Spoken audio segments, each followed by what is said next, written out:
begins.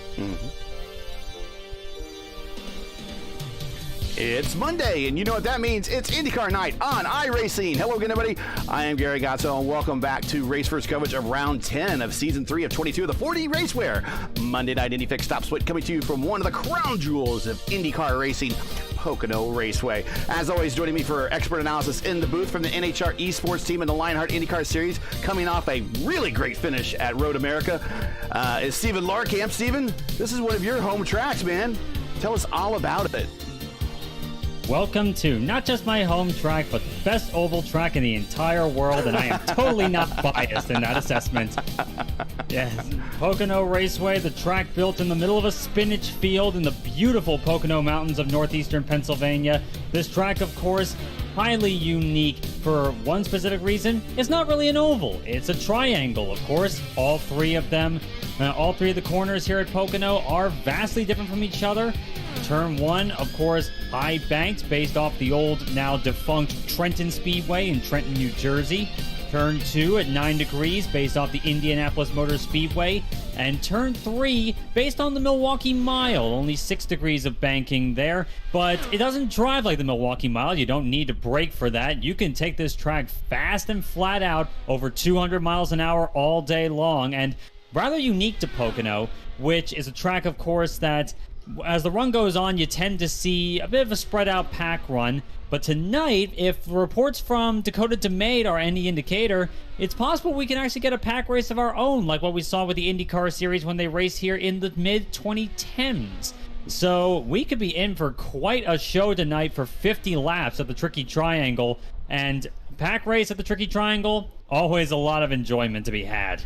Oof, and we are looking at a full lineup, 26 cars. So here are all the IndyCar track records you need to know from Pocono. The USAC IndyCar track record is set by Peter Revson, driving for McLaren Racing 1973, believe it or not, with a lap of 190.468 miles per hour. Emerson Fittipaldi holds the kart record, driving for Patrick Ganassi Racing, believe it or not, back in the day, 1989, with a lap of 211.715. And the reigning track record holder, Juan Pablo Montoya, driving for Team Penske in 2014 with a lap of 223.871. Looking at some times going up on the board, we have a 218.550, 218.350 by the boss man Matt Houston of P2, Trace Shadid 218.341, Matsuda 218.338. So we're not anywhere really close to the IndyCar track record, but we are faster than the kart track record. So we're a little bit in between. Of course, another thing to point out, Pocono Raceway holds the record for the fastest 500-mile race ever won, and that was in 2014, and I was there for it in the grandstands, no less, and that was won by Juan Pablo Montoya, 202 miles an hour for the full 500 miles, only one caution in that race. Good friend Vilda Walden on the provisional pole at the moment for IAR. And the Alliance Racing, currently with a speed of 218.550. We have the Decky Racing duo of Pablo Diaz-Francis and Luis Gonzalez Nunez. Or excuse me, not Luis Gonzalez Nunez. It's OGG, Oscar Gonzalez. He's there with a 218.441. Now Wallen is got bumped down. Pinero 218.877. Beautiful lap by Adriano Pinero, and that is a one and done, it would seem, for him. He brings it on the pit road, of course, and only 4 drivers left that have not posed qualifying times, and 2 of them on the track, Butch Davis in the 25 and Tony Pizarro's number 8. Watch Davis. Yeah, we want to watch Davis. I know him very well, and he is an oval master. Tony Pizarro, we've seen him in several oval races here. He is very good. He just bumps up to 17th there. Your career IndyCar wins leaders here at Pocono, to no one's surprise, AJ Foyt with 4. Rick Mears is ironically, not ironically, but surprisingly tied with second with Will Power. Each have 3 here. You wouldn't think someone as more current as Will Power has 3 wins here, but he did very well here when IndyCar ran here. 3 wins. Danny Sullivan, Al Unser Sr., Bobby Unser each have 2. So with that, it's almost time to get into it here. And the starting lineup at Pocono. But before we do, according to YouTube analytics, only 54.9% of you, actually 54.3% of you, and that has actually gone up, are not subscribers. So let's change that right now. Please help us on our drive to 1,000 subscribers.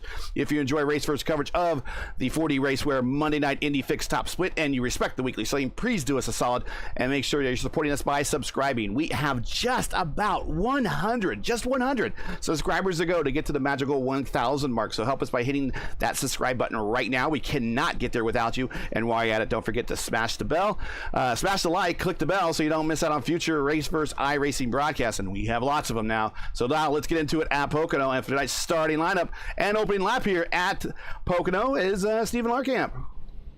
And on the pole meister himself, Adriano Pinero's number 1, a 41.186, the only driver in the ones. Alongside him, Vilda Wallen in the number 10. Row 2, PDF, Pablo Diaz-Francis in the number 2, and Oscar Gonzalez in the number 3. Row number 3 will be Alexandre Rigon's number 7, and the boss man himself, Matt Houston, in the number 15. Trey Shadid in the number 5 will be starting alongside Hayato Matsuda in the number 11 on row 4.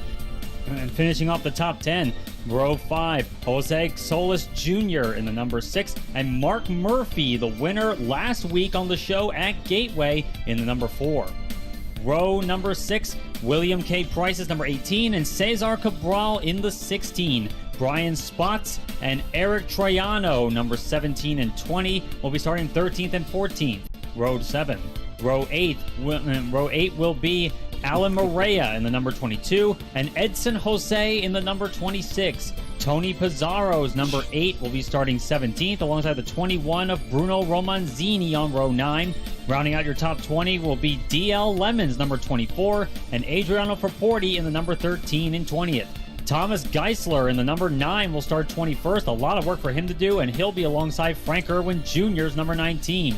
The 14 of Matt Mercer is the last driver to post a qualifying time. He will start 23rd. And then alongside him will be Kyle Odianic in the number 12. And the final row of the grid, Jeff Murray's number 23 and Butch Davis in the number 25. All right, so Butch is going to do it the hard way here. I've known Butch since the IndyCar Racing 2 days. That's like 20 years. More than 20 years. Definitely a veteran face here. It'd be great to see what he can do starting from the back. Of course, now everyone's starting to get themselves ready to roll on the back straight. 50 laps, as we said. And it's always quite special for me here at Pocono. It's a track I've grown up going to races to. It's a track I've always enjoyed driving on. It's a driver's dream for an oval. And it's always fun to see great racing go down here. And I think we're going to be in for a show tonight. Kind of regret. I've always a number of times said I'm going to go to Pocono, and I just assumed to stay on the schedule eventually. Those incidents that caused injury and death here, I really aren't the fault of the track. I'll back that up again. I think that could happen just about at any track, and it's just a shame that they decided not to come back, because I just feel like I had my shot and I missed it. And if they ever bring it back on the schedule, I will not hesitate this time to make a road trip out to the hills there, and maybe do a second honeymoon with the wife, so to speak. Oh yeah, and it's a beautiful spot for it as well. The Pocono Mountains, absolutely sensational place for a vacation, let alone for a race. And we're in for a show tonight. Waiting on the pace car to peel off of turn 3. Adriano Pinero will lead them. Foot down, green flag flies. We are underway in PA. Pinero wasting no time whatsoever. We'll look at the Division 1 point standings right now.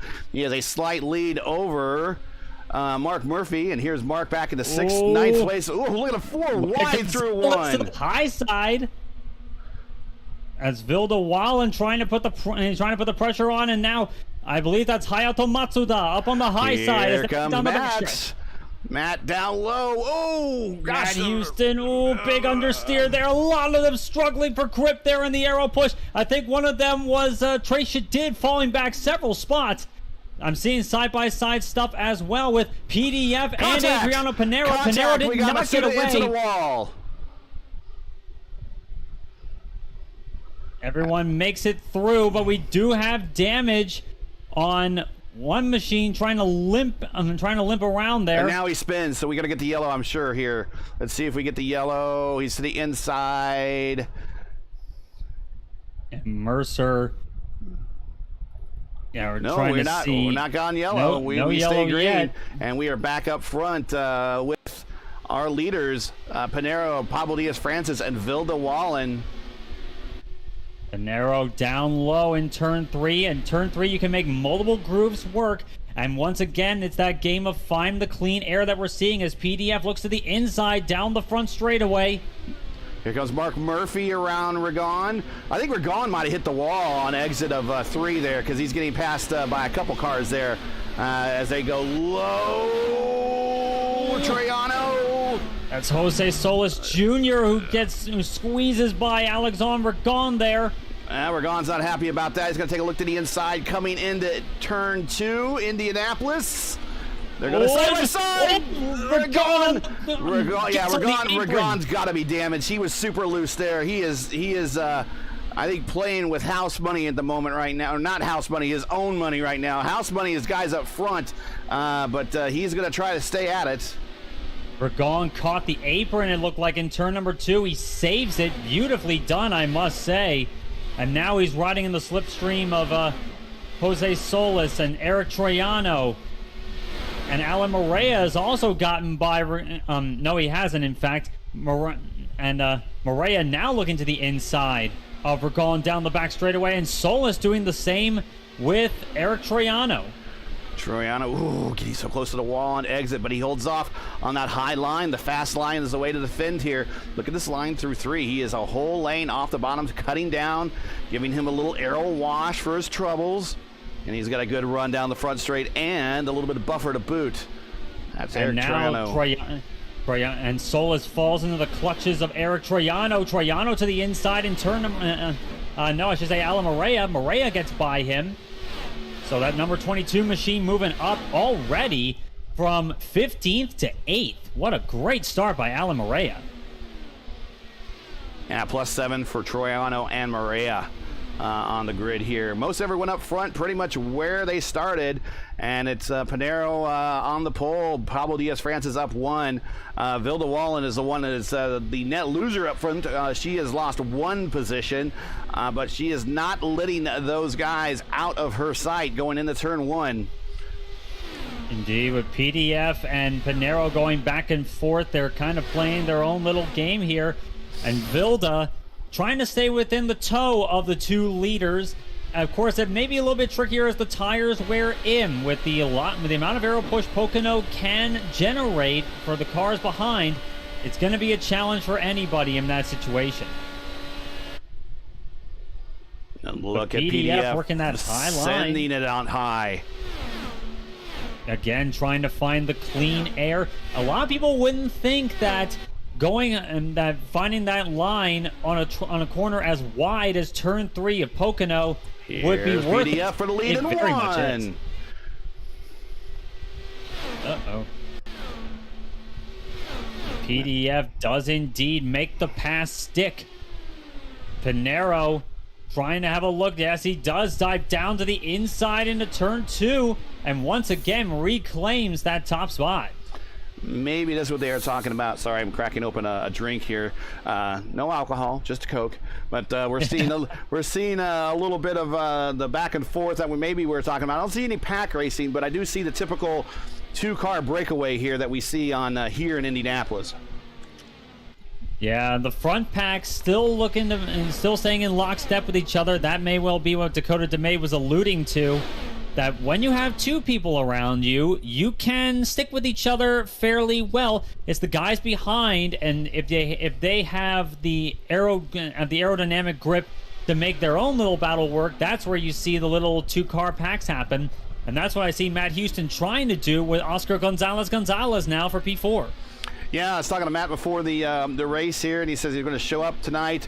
Says that he didn't have a great race here when the RIL raced here. Of course, we cover them on Wednesdays, but he said he learned a little something towards the end of that race, and that he's applying it here, and you could see that clearly with his his starting position up front. And that makes his pursuit of these guys a lot easier when you don't have to pass all this traffic. The man that really needs to make a move here is this guy right here, Mark Murphy, right behind Alan Moreira. Murphy, 62 points out of the points lead. Let's bring up those Division I points really quick. There you see, only 62 points back to Pinero. He has a pretty good lead over Chris Wilhite and Cameron Bustane here for P2. So really the battle is going to be for the championship here in the next couple of weeks between Pinero and Murphy. And right now Pinero is making most of the situation by leading and trying to put some distance between himself and Murphy. Murphy did the best he could last week with a win, and I'm sorry I missed it, but he had a pretty good week last week in the ERL or the I forget, I think it was the Elite Racing or the Master Driver, I think it was Master Driver 86, Mega Driver 86 series. He finished second, but unfortunately it was second to Pinero in the Michigan 500. And of course, Murphy, as you mentioned, and Murphy already doing a solid job already tonight, up 2 positions. Up 3 positions, I should say. He's gotten passed by Alan Moreira, was 4 originally. But Murphy already making some decent progress tonight. And to fill you in on pit strategy here as well, something for Murphy to consider to jump up a few spots. In typical 2.5 mile super speedways, we are going to see around 30 laps worth of fuel. Yep. So pit window will open around lap 20. Yep. Yeah, 30 laps, a little bit more. They get a little bit more here because they're not quite as fast, and they can actually crack the throttle a little bit in 3 if they want to, and also as well as 2 and 1. Pretty much go through 2 flat out for the most part, but you could get a little bit farther here than Indianapolis, but 30 is the neighborhood. And once again, PDF and Pinero going back and forth for the lead down the front and the back stretches. Pinero once again looking to the inside into turn number 2. He will regain that spot. This seems to be the recurring theme, it would seem, for the first 12 laps for our 2 leaders. And Vilda Wallen back in P3, she is down about 1.3 seconds behind the 2 leaders. And she's just about ready to lose the draft here. We're showing about 1.5, 1.6 now, and that puts her out of the draft. So not good news for P3, but she is by herself for the moment, but it's not going to help her mileage here from lap 13 forward. These 2 up front, if they don't, if the rest of the field isn't careful, we don't see a caution anytime soon. This is your battle for the win already. These 2 once again working very well with each other, and they may look like that they're being very aggressive with their moves, but I don't see that being the case. These guys are just letting the draft dictate how well they work. They know how the car functions. They know the car, they know the track. So this is their game plan, it would seem. And they kind of come to the mutual consensus that it's better to work together and gain a gap, and if indeed the race does go green all the way, than it would be to seriously fight each other, and that would be going side by side throughout the corners and not giving an inch. Well, we're going to get a battle here for 5th. Moreira getting a run on Houston going into 2, side by side. Let's see who's going to be the first to blink. He gets right by Houston. Houston does the over-under. Might take a peek underneath him going into 3. Moreira working that top side in turn number 3. Matt Houston trying to stay with him. He'll have the toe down the front straightaway, but hats off to Alan Moreira so far, up 10 positions in 15 laps. What a start for that number 22 machine, and a drive that more people that I think I would have expected out of Moreira a lot sooner. I know he's a very talented driver, and he, on the Monday night broadcast at the very least, he hasn't seemed to have had the luck that a lot of other people seem to have, but Moreira really showing his stuff tonight. Well, he's starting to reel in Gonzalez here, OGG. He's got it down to about a half second.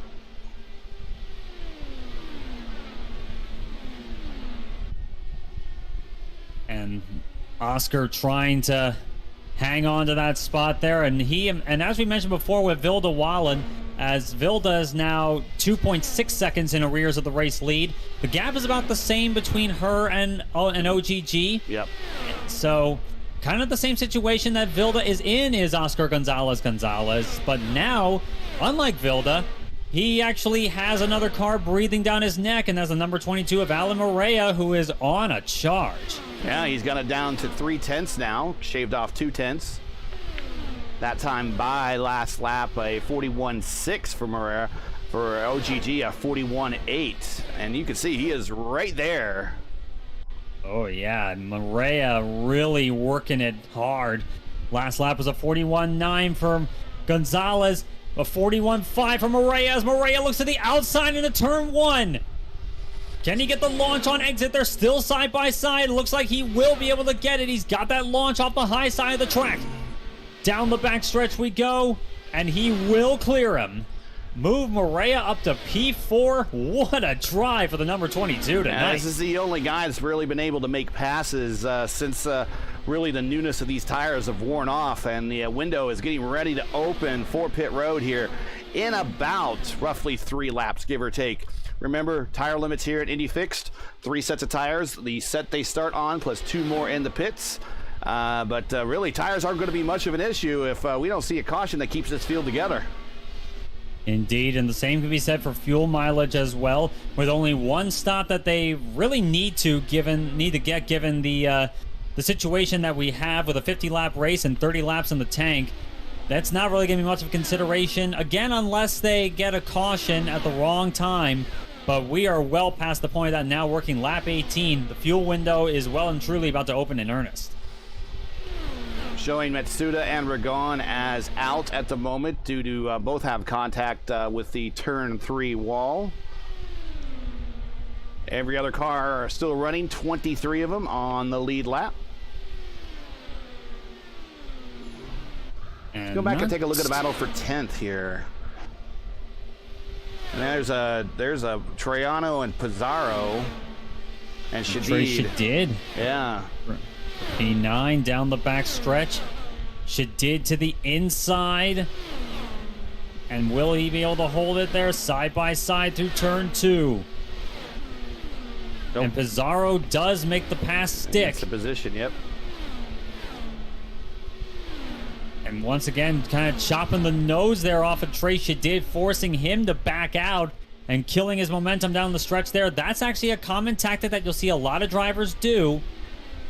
A lot of drivers will, if they clear someone at the right time, they'll cut across the nose of him and take the front arrow away. That's something that can be very effective at a track like Pocono for killing the momentum of the guy behind you and throwing off a possible overtake. That was a battle for 9th and 10th there. Pizarro P9, Tracy did P10. One of your other big gainers a little bit further back in 14th is our man Caution's out. Tommy G. Caution's out. Tommy G up 7 spots. And where would we find... Trying to see where the caution is.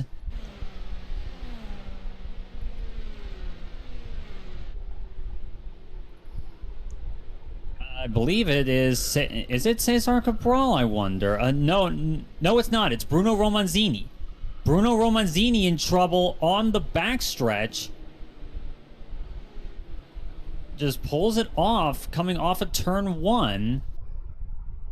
And unfortunately, it was enough to bring out the yellow.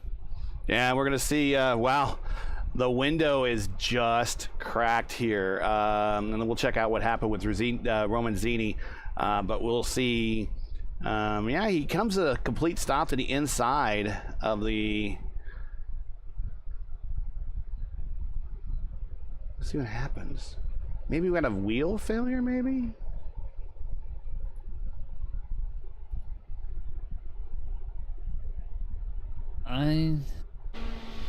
That is strange. Very strange. Strange incident there for Romanzini. I'm not seeing any visual damage on that number 21 machine, but that could well be what we in the sim racing world call a mechanical. It may well be something wrong with equipment that possibly put an end to Bruno Romanzini's night early. Yeah, I'm looking at where his in-car, and all of a sudden his wheel turns one direction and his front wheels turn another direction. and the throttle's at 100%. So he must have had a mechanical or something that caused him to have to bring his car to tow it to the pits. Yeah. So we'll get back up front here with our leader. And everybody comes on pit road. I think I saw Jose Solis Jr. just overshoot his pit stall a tiny bit. Pinero down and away. And Vilda Wallen, that was a really slow stop for Vilda Wallen. Loses a ton of positions. That is definitely not the stop she wanted. And we're riding on board with Pinero, and he is already saving fuel. He is clutching it and coasting now to the pace car. Trying to save as much fuel as possible. No doubt he's also running fuel map 8, which is the highest number. It's the one that you select when you are under caution. There's really no need to go fast under yellow. You're just trying to save as much fuel as you possibly can, but while you have the chance to. Yeah, he is currently coasting at the moment. As you can hear right now on the in-car, no power being applied.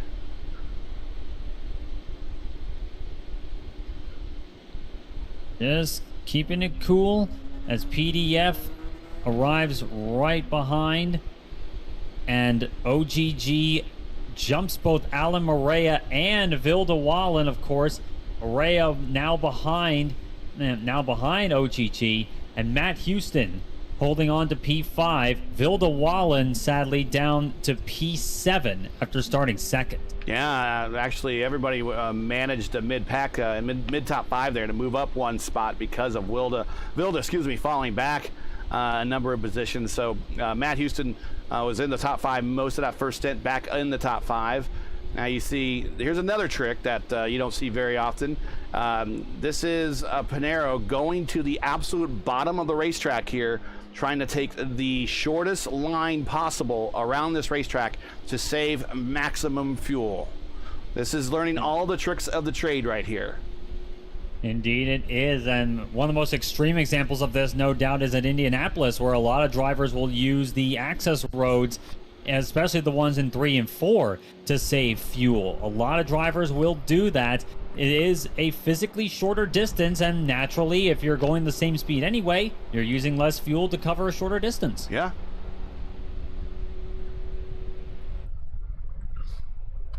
So while we are waiting to go green, and I think we're going to go green next time by, we'll look at our top 5 real quick. Pablo Diaz-Francis is P2, his teammate right there behind him in P3. Moreira, our big gainer, up 11 spots, P4. Boss man Matt Houston here in P5. Eric Troiano up 8 spots into 6th. Vilda with a bad pit stop, not sure what happened, but down 5 spots to 7th. Mark Murphy up 2 spots from where he started, now up to 8th.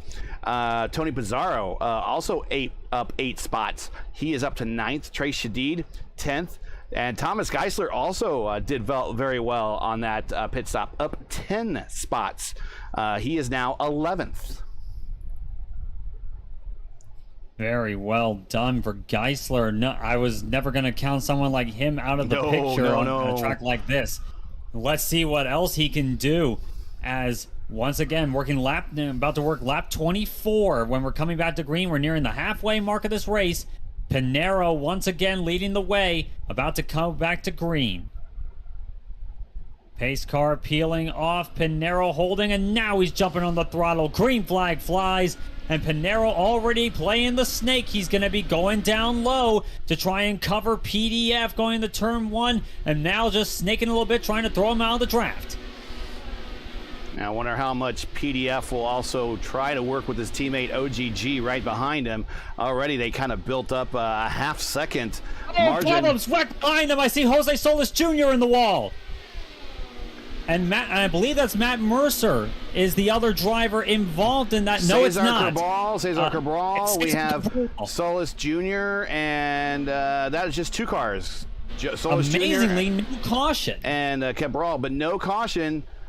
And we are amazing coming off at corner number 4. OGG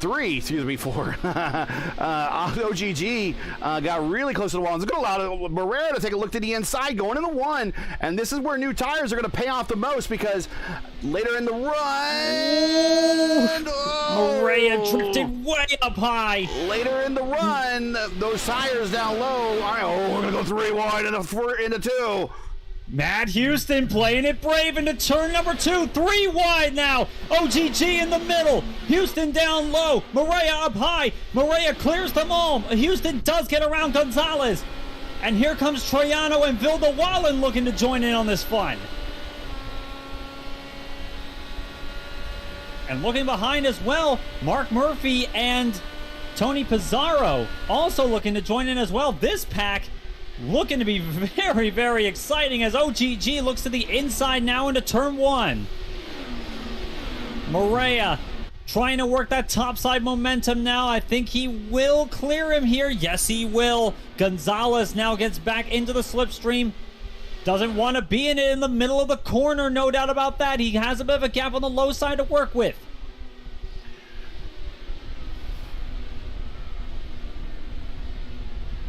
But it is Pablo Diaz-Francis, meanwhile, who got around Pinero on that last lap. He lost out that time there, and he's actually lost a lot of lap time there. I'm not sure what happened on that last lap. He must have had a massive push going into 3. I think he wants to run the same line as Barrera, and you just can't do that. Whoa, man, look at these cars coming off of 1. Vilda Wallen, all 4. Oh, here comes Mark Murphy to the inside. Murphy. Here comes Troy Pisano. Oh, Murphy, the meat and the sandwich in this 3 wide. That's Troiano up on the top side. Tony Pizarro really pushing the button. Yeah, a little ambitious to be going 3 wide in the 2 halfway through this race, but people deciding that it is time to make hay while they can. And Mark Murphy gives a little bit of a check to Pizarro, letting him know, hey, man, I didn't like that. Yeah, Murphy not exactly a fan of that kind of driving at this stage of the game. But Murphy now trying to put the pressure on Eric Troiano for P7. Yeah, Murphy got a good run in the Troiano in the 1, but I think he had to crack the throttle a little bit. And now Pizarro back to the inside of Murphy. Side by side once again. Murphy Thomas holding on to that taking a look top to the side inside. very well. Thomas Geisler to the inside of Trey Shadid now, looking his way into getting to the top 10. So we got 2 race first cars now in the top 10. Geisler side by side with Trey Shadid. Still blinking. A little bit of a connection issue there for Trey Shadid. And looking on the high side of Shadid, Brian Spots in that green, black, and blue car. He got a good run. Tracy had tried to throw a little bit of a block just to slow him down. Nothing mischievous. Spots trying to look to the inside there. Thought better of it. It's definitely very difficult to do it from that far back here at turn 2. But Spots now really working that top turn side. 3. Yeah, so full setting it up high. Gets a good run. He's going to get a good run on Shadid here. Into the inside. Spots looking down low. The question for him will be, will Geisler move down low as well and cut off my air? Yes, he does. He does, yeah. And Shadid pulls ahead just a little bit. It's not so much the car that you're alongside is often the biggest issue. It's the car that's directly in front of the car that you're battling that could dictate how the battle goes here. Shadid to the inside. Oh, and he got really close to Thomas Geisler. And when you get close to Tommy G like that, you do run the risk of netcode. Tommy G, of course, coming in from the European continent. And could have been a moment of netcode there. Not this time. And they continue to go on unabated. Here, Tommy G up to P10. Mark Murphy now down to P9. Tony Pizarro way up high in turn 1. Ooh. And here comes Murphy to the inside. Nope, they're going to get back in the draft. Why don't we take a look here into turn 2? Or is he just going to stick it out here? He's going to stick it out. Get a run in the 3. He's got a good run up high. And Pizarro had the tow, of course, from Eric Troiano in front of him. That definitely helped his cause in defending against Murphy. But Murphy now working that high line in turn 3. And I think he got inhibited a little bit by Troiano's aero wash. And now here's Pizarro on the inside of Troiano. Troiano trying to hold that top. Troiano just sends up high. See, that's how much faster once these tires, and we are halfway into the next stint, kind of. The new tires are only good for the first couple laps down low, and then after that you get a massive push, and the guys up high are going to have the ones with the momentum to help send them around. But this time Troiano pulls out the pass on the low side in turn 3 and gets the position. Very well done for Pizarro there, and I think Vilda Wallen had a little bit of something to do with that. Vilda running that higher line didn't quite give the arrow push to Tony Pizarro that would have otherwise happened. So that was probably a contributing factor to Pizarro getting by there, but now Pizarro sets his sights on Vilda Wallen, currently running in 6th. We got a lot of action going on, but if you're just joining us, this is Race First coverage of the 4D RACEWEAR Monday Night Indy Fix Top Split, coming to you from Pocono, where we completed 33 of a scheduled 50 laps. If you're enjoying Race First coverage of tonight's race and would like to monetarily support our commentary team, make sure you donate via our GoFundMe link in the description. For your convenience, so you don't lose track of any action, you can donate right now and still listen to our call of the race. All you have to do is right-click on the link in the description, go open our GoFundMe page, and then another tab, make your donation. When you're done submitting your donation, close the tab, and you'll be right back with us. We thank you for joining us tonight. Make sure to like, share, and subscribe, as we have a heck of a race going on. And Pizarro now got the run on Vilda Wallen. He clears her very close, though.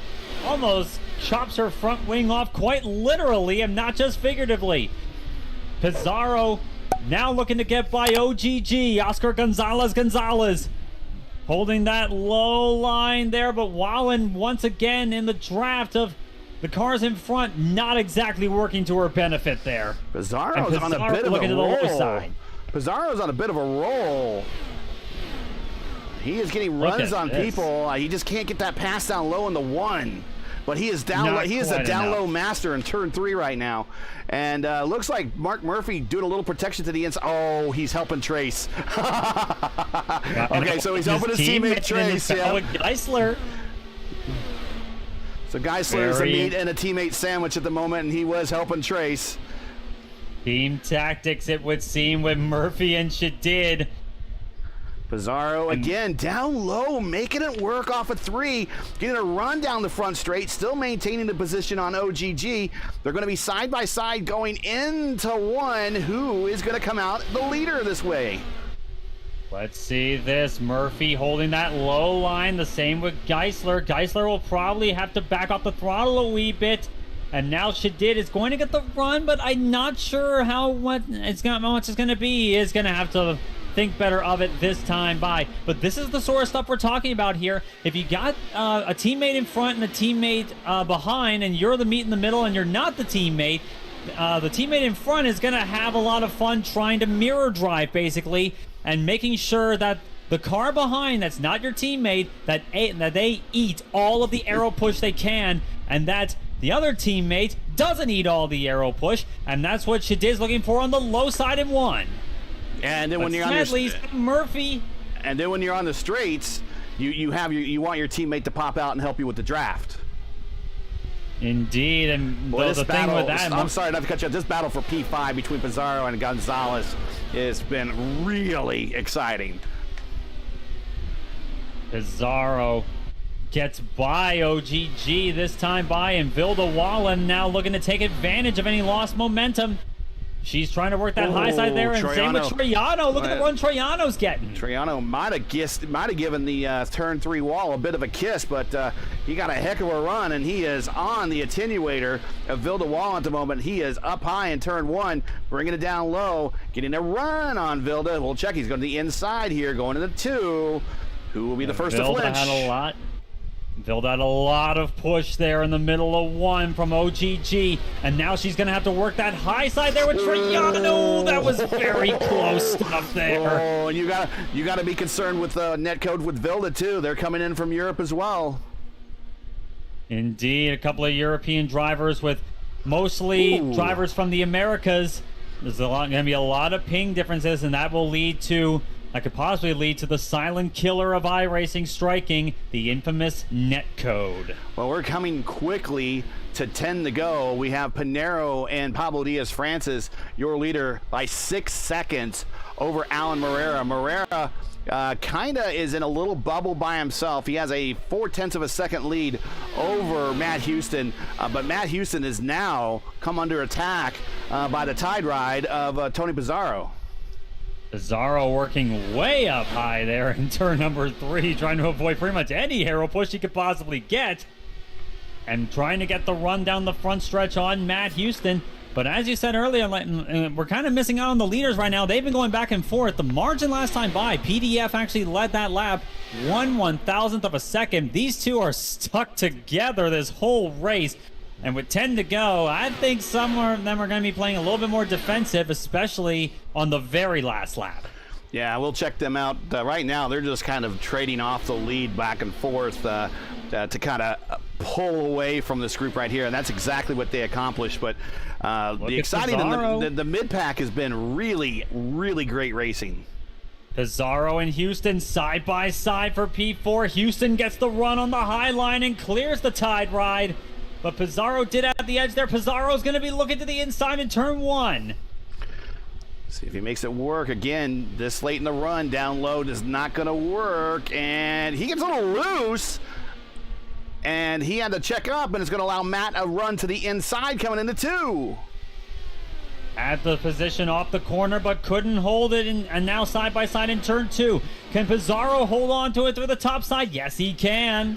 Pizarro up 13 spots now, up to P4. He has been basically the car on the move this entire stint since we've gone green again at about lap 23 or so. Now he's going to look to Morera. Can he reel in Morera with 9 laps to go?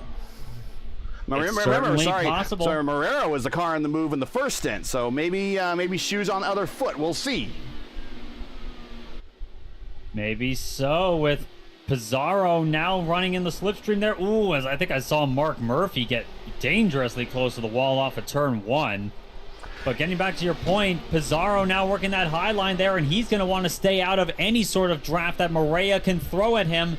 And Morera, of course, seeing the looming threat of that number 8 machine, I get the feeling that he's going to be playing a lot of defensive moves.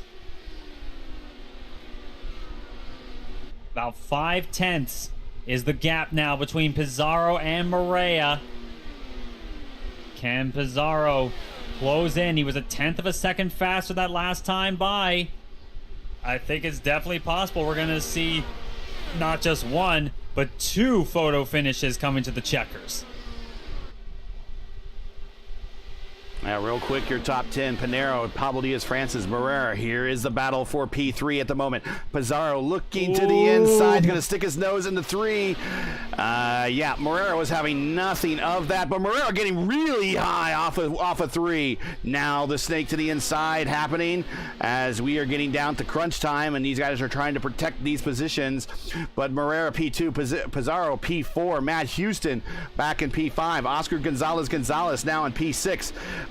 Pizarro getting a great run off of turn 1. Now getting a run down the backstretch, Long Pond straight onto the inside of Alan Morera into 2, and he has cleared him, and he has made the long march to the bottom step of the podium. He is now P3. 17th to 3rd for Tony Pizarro. What a drive, not just by him, but by Morera too. Even though he lost a spot, it's still 15th to 4th is very, very respectable indeed. And Pizarro, as we're working 6 laps to go, can Morera work that higher and work the higher lines and avoid the draft and get back by Pizarro? Yeah, definitely want to avoid the arrow push. You want to stay in the draft here on the straights. P7, Eric Troiano. P8, Vilda Wall. P9, Thomas Geisler. And the bottom of the top 10, Trey Shadid. Mark Murphy in that critical run for the Division 1 championship has now fallen back to 12th. And he is now beginning to struggle, unfortunately, on this last stint. Barrera getting the position back. He might have kissed the wall side by side, but Pizarro giving a little bit of room on the corner exit. They drag right down the front stretch. Pizarro getting the edge going into 5 laps to go. That was a hairy moment there by Morera. He didn't hit it. He came very close, though. But that is something that'll definitely scare the pants off of you.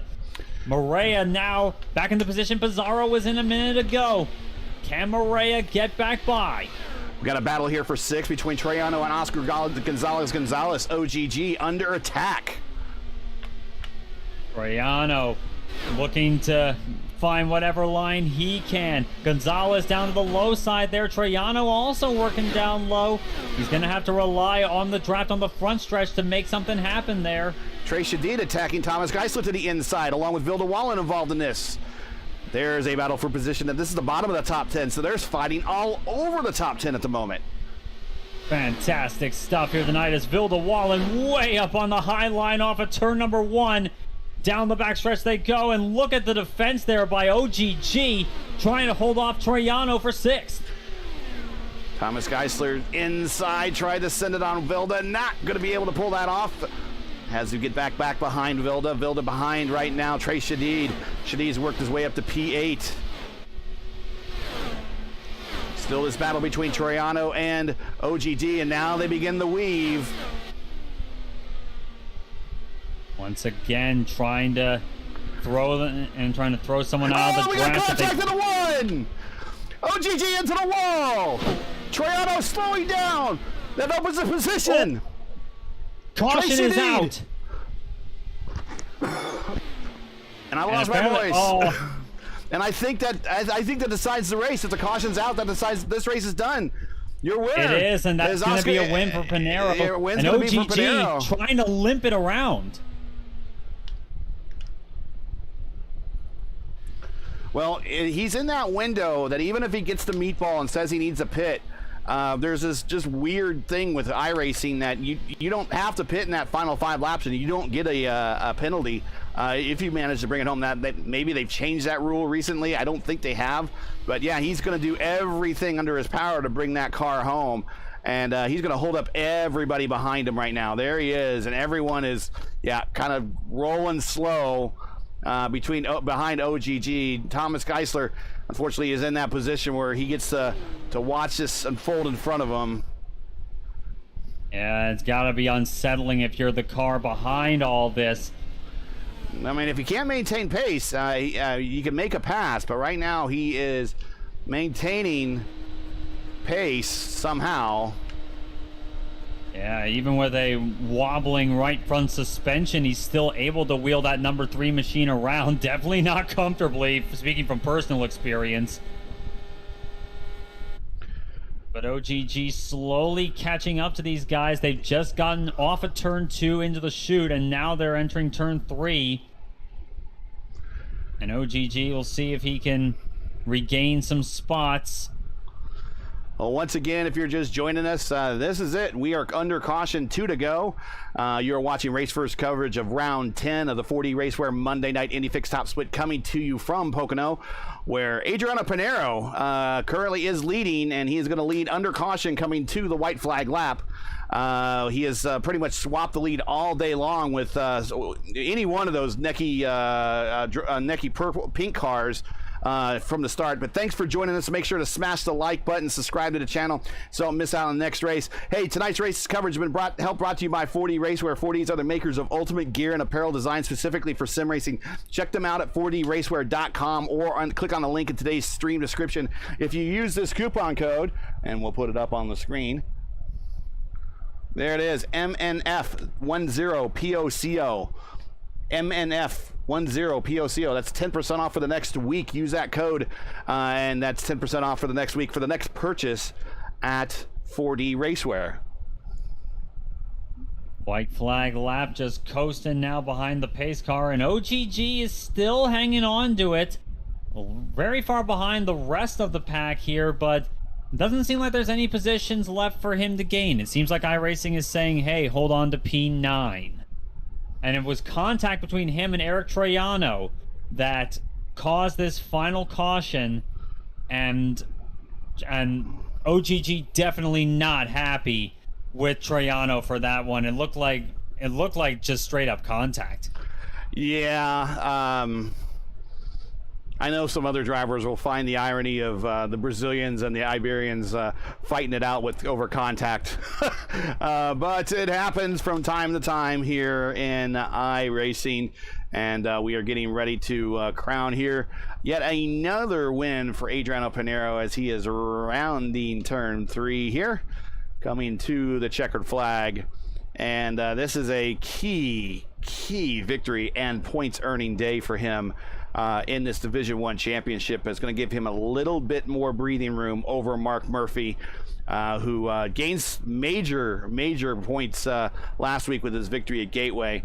But a P12 finish today is going to hurt that championship run against Pinheiro, as Pinheiro wins, PDF second, and Tony Pizarro, I believe that might be his first podium here in the 4D RACEWEAR Monday Night IndyFix Top Split. Very well done for Pizarro, 17th to 3rd. What a drive that was. He had everything working right for him on his race car there, and if the two leaders hadn't worked as well as they had in pulling away like that, I get the feeling Pizarro could have even challenged for the win, but that win goes to Adriano Pinheiro. It was a close run all night long, but Adriano gets the win at the Tricky Triangle. So here are our final results. 26 cars tonight, a big field. Pinheiro, Francis Pizarro, that's your podium. Moreira, Houston, Troiano, Shadid, Wallen, OGG, and Tommy G making up your top 10. Brian Spots, another good run up to top to get a P11 there. Mark Murphy struggled a little bit there toward the end with a P12. William Price very quietly works his way up to 13th. For Porty, a 14th, and Edison Jose, 15th. A little further back, Mercer, Murray, Irwin Jr., our good friend DL Lemon, and then Butch Davis, another good friend of our top 20. Jose Solis Jr. with contact, along with Cesar Cabral, Romanzini, Ragon Matsuda, and Odainek make up the top 26 from Solis on back. One had an incident of some form or another that made this day a little bit more rougher than it should have been. They might be lining up for that 8:15 start here sometime soon. But as your top 26 here.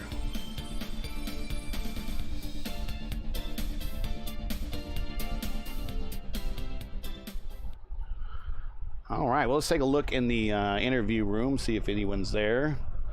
I see Matt Houston in there. Tommy G.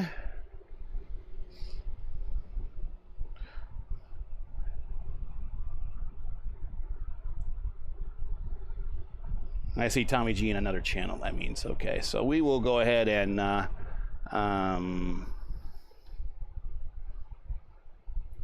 bring Matt on up here just a moment.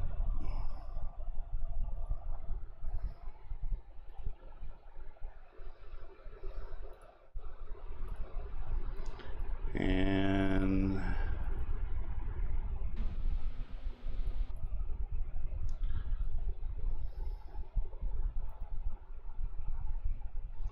we'll bring him on up. The boss man wants to speak. The boss man can speak.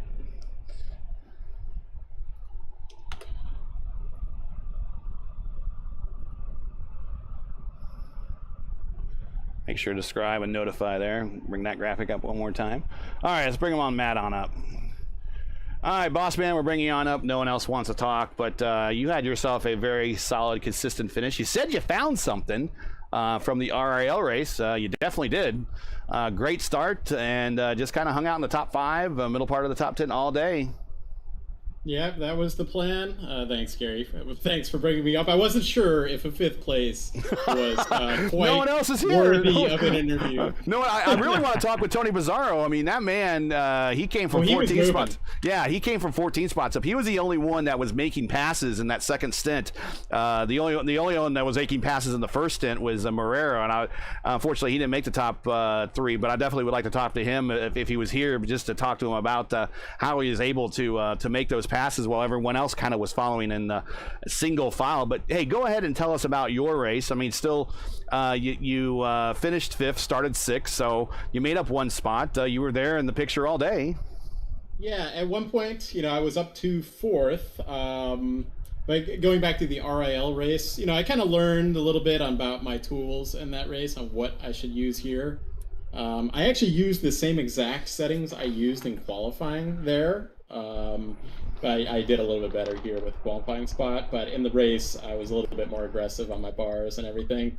Um, Turn 2 was a whole lot easier in this race than Really? it was in that race. Yeah, like I didn't have to do much of anything in turn 2 on the first lap. So that was good. But yeah, I noticed Alan in that first stint. I was watching me caught up like 2 seconds or something on me and past me. And then I was watching Pizarro also do the same thing in that second stint.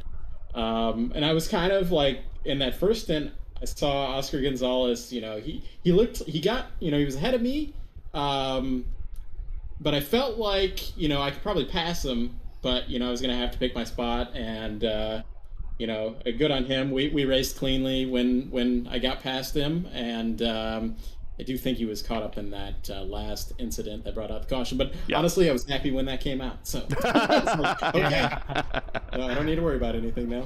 Go ahead, Steven. Yeah, and overall, the kind of racing we saw here was kind of typical Pocono, it seemed, but a little bit more aggressive. And there was a lot more passing I saw than what you would normally expect for Pocono with long runs. Was that something that you expected to have, or was that were you expecting something a bit more spread out?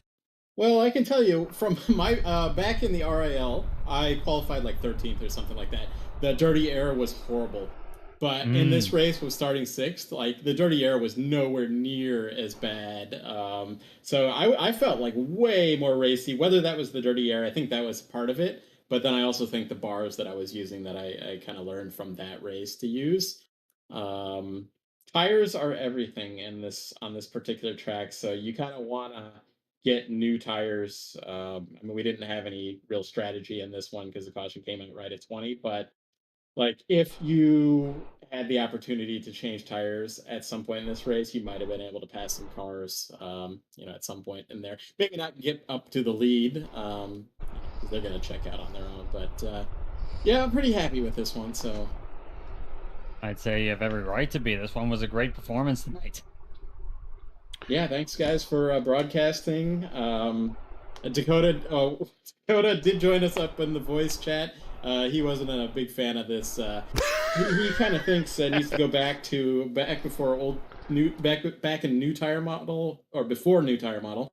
It was a little bit more pack racy, and that's what he wants to get back to. So he was on the sidelines this week. Well, your teammate didn't finish too bad either. Tommy G there in the top 10. Thomas, he ran the same bars I was running qualifying, but I don't know, just didn't quite hit it, but he certainly had it in the race there. Good top 10 for him.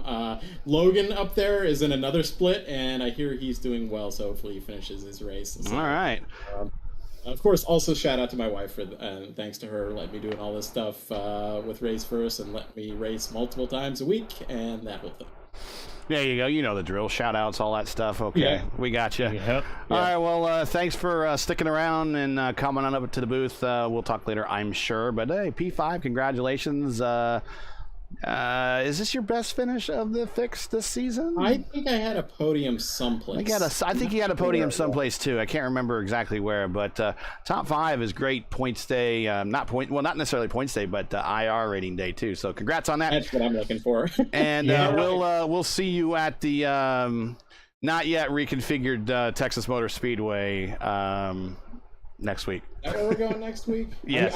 I'll be in Chicagoland for RAL on Wednesday, so everybody should check that out too. Yeah, we'll definitely want to check out the pack race at Chicago.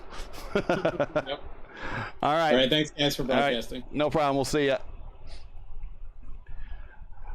So next week, Texas. And before we talk about Texas, let's wrap up here at Pocono. It was coming down between Pinero and Pablo Diaz-Francis. It just depending on where that leader was, either when the final caution came out or when the checker flag fell. And it just so happened to be that Pinero held the lead when the caution came out, and he gets the win. I think it was a pretty exciting race today, really. I mean, we've seen Pocono races become snoozers where you can't do a thing with the car in front of you. It gets to be everyone's separated by about a second and a half. Can't gain on anybody. But for whatever reason, this seems a little bit more racy today. Whether it be the conditions, maybe they improved on the setup, what have you. We saw not just we didn't really watch a lot of the racing at the front because it was kind of standard Indy, Pocono, flat super speedway. I'll swap at other ends of the opposite ends of the track with you between first and second. But man, between third, fourth, fifth, sixth, seventh, eighth, almost all the way back to 12th at all points there in the race, they were all within contact and racing hard with each other. Oh yeah, and the racing we saw tonight, absolutely fantastic. That's the sort of stuff I love coming to Pocono to see, both in real life and in the sim. So if that's any indication for what we're going to see throughout this week, I think this is going to be a very fun time up in the mountains. So Pocono, there are times, I will agree with you, there are times when Pocono can be a snoozer, but this is definitely not one of those times. Pocono really put on a great show tonight. The winner and the front two may have been able to break away, but that didn't mean the race was boring in the slightest. No. So next up is we're going to Texas Motor Speedway. The big news of the week: Texas looking to reconfigure. We were talking about this in the our show planning right before getting on the air here. Right now, we're still gonna, it'll be a while before we see any reconfigured version of Texas here on the surface, but we'll be seeing the current version, which is the 12 degree of banking in turns 1 and 2, 20 degrees of banking in turns 1 and 2, and then 24 degrees of banking in turns 3 and 4. I think I said that right. I could be wrong. I know that 1 and 2 are definitely flatter, but it has made a different type of race at Texas Motor Speedway since the reconfiguration, and that's where we're headed next. Indeed, we're going to the Legacy version of Texas. It's going to be... Okay, so it's Legacy? Okay. I couldn't remember if it's Legacy or... So Legacy's 24 degrees all the way around. So if memory serves me on that particular configuration, you got about 3 or 4 really good laps of racing before the tires go away, and then it's everybody to the top. That would certainly seem to be the case. And, of course, once again, you also got to consider the fact that even then, with everyone going up high, there could well be a chance to make some stuff happen down low, because find the clean air is still something a lot of these drivers tend to do. So Old Texas can still put on a show when you really want it to. If the setup is anything that tonight's was here at Pocono, I think it can be a lot of fun to watch Old Texas in action again. It'd be better if it was a night race and could do some pack racing, but I would agree. The admins and the stuff don't really like that type of stuff. So it'd be fun, but not this time. But so, Steven, we're off to Texas, but it was a great run at Pocono. Thanks for covering me on last Monday. I appreciate that. But I think we should just get on out of here and give everyone the rest of their Monday night back. Yeah, yep. I got a practice race tonight at Michigan in the Lionheart Series, so about time to get myself prepped for that. And you guys got a tough schedule coming up this month on the Lionheart Series. Oh yeah. So that's it for tonight. Once again, your podium here from Pocono is Adriano Pinero, Pablo Diaz-Francis, and I wish he joined us in the interview, but Tony Pizarro, I really love to talk with him and hear about his come from the mid-pack to the podium. Join Steven and myself again next week for round 11 of the 4D RACEWEAR Monday Night IndyFix Top Split of Season 3 of 22, coming to you from Legacy, Texas Motor Speedway. Coverage, as always, begins around 8:15 Eastern Time. That's 8:15 p.m. Eastern. And you can find everything here on YouTube at youtube.com/RaceWars. Hey, we absolutely love bringing these races to you, but they're not easy and require time and money to produce. Because of your generosity and donations, we've been able to bring you the last 3 IndyFix seasons. If you share our passion for the sport of IndyCar and have enjoyed our coverage of the 4D RACEWEAR Monday Night IndyFix Top Split, please take time to visit our GoFundMe page. The link is in the description, and donate to our Season 3 22 Monday Night IndyFix Top Split broadcast fund. We realize times are tough, so any contribution will be greatly appreciated. We thank you for watching and making us part of your Monday evenings each and every week. Now, as you know, the YouTube Battleground game is not easy, so please help support Race First with the weekly grind. Leave a comment below and let us know what you thought of tonight's race. And if you enjoyed tonight's coverage, support us by smashing like in the video, just like this. And if you're new, click subscribe, and we do need those subscribers, so while you're at it, hit the bell for weekly reminders so you don't miss out on more of Race First's other iRacing programming, including the Race First Formula Indy Series on Tuesdays. We're off this week. The Revolution Indy League Schaefer IndyCar Series on Wednesdays. We're at Chicagoland. The Stock Carnival de Brazil on Thursdays. We're at Sandown. And this week, the IndyCar iRacing Series on Fridays during NTT IndyCar race weekends, and it will be at Gateway, so you don't want to miss it. Keep your browser set here for the most in-depth IndyCar knowledge on all of iRacing. Race First, we know what Indy means. Race First Monday Night Indy Fixed, Race First is Monday Night Indy Fixed Top Split. Naming rights are paid for by 4D RACEWEAR. 4Ds are the makers of ultimate sim gear and apparel designed specifically for sim racing. Check them out at 4dracewear.com or click on the link in today's description. And if you use this coupon code, which we'll put on the screen one more time for you, you can take 10% off your next purchase for the next week. For business inquiries to learn more about Race First and what we do, visit racefirst.com or follow us on Twitter. You can follow all of us on Twitter right here. Here's all of our handles. There's Race First, myself, and Steven.